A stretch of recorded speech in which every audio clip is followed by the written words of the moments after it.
Hi, Warren and Charlie. I'm Jeff Malloy, shareholder from San Francisco.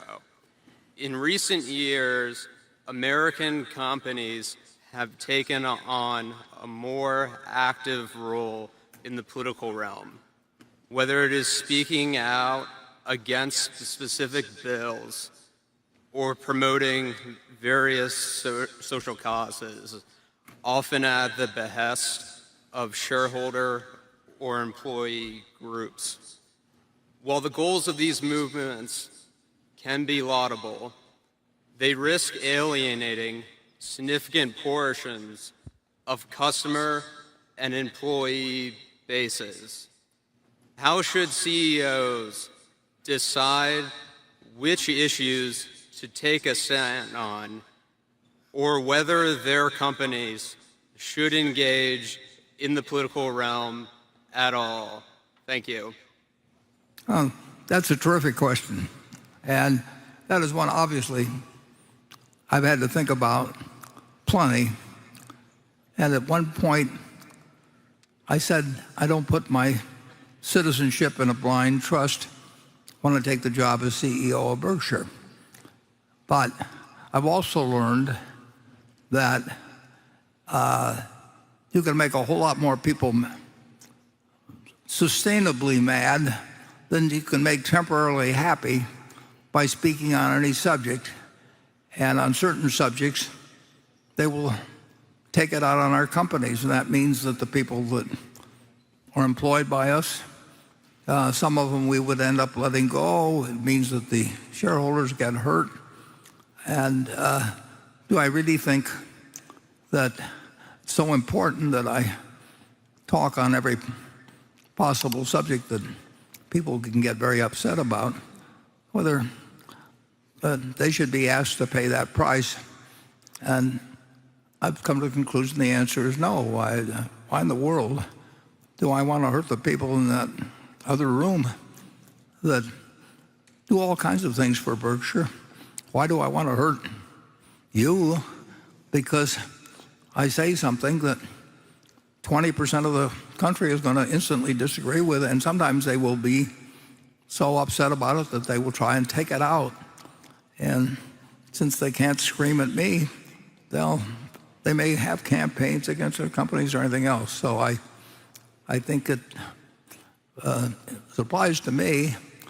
I'm not going to go around and take positions where instead of saying Warren Buffett says, it will say, Berkshire Hathaway or Warren Buffett of Berkshire Hathaway. I get it identified, and I do not want to make the lives of you. And I just decided I'm not going to be doing that. And if I want to do that, I should quit my job.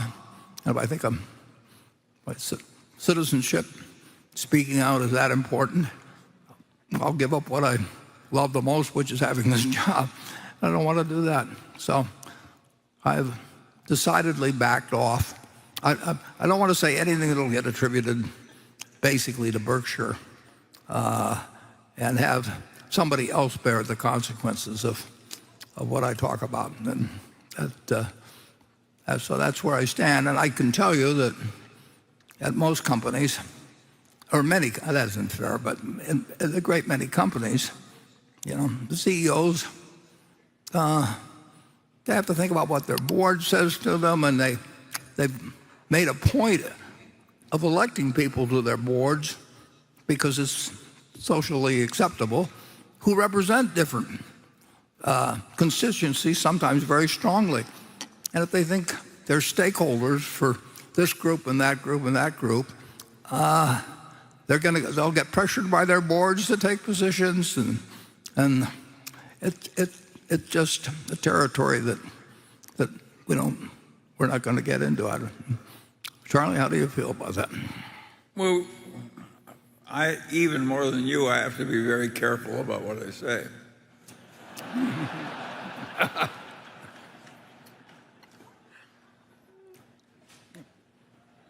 Now,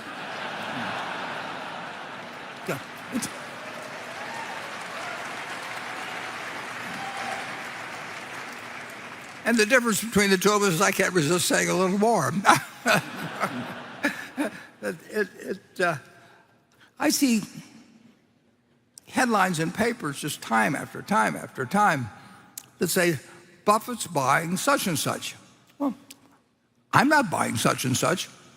Berkshire Hathaway is buying it, and it may be the work of two other people that work at Berkshire. And the people who write the articles don't have the faintest idea whether it was at my instigation or whether I'd even ever heard of it. And but the headline will attract more people if it says Buffett buying this than if it says Berkshire Hathaway, and we don't know whether it's the people that work for him or him. And the headline is designed to bring people into the story. So